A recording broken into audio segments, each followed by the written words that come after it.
So ngayon guys, maglilinis tayo ng backyard natin kasi or yung paligid namin kasi madumi na, hindi na siya na waray pahiya ka dadalo sila damunan banwao dadamo.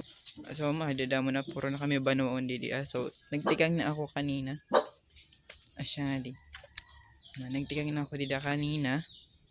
Pero gutay pala ito. Dadamo pa ito. Basta pa ito dito luyo dito pa.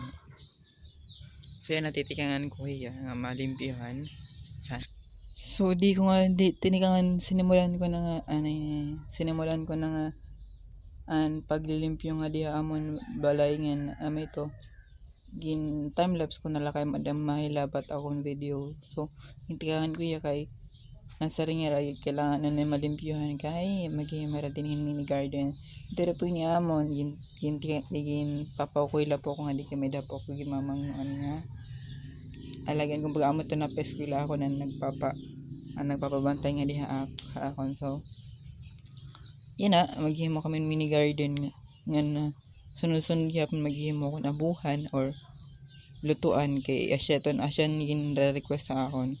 So yan na titikangan lang din maglilimpyo-limpyo na patanggalan ng mga banwa. Actually nagkukura ko din ni panilig kay batuon.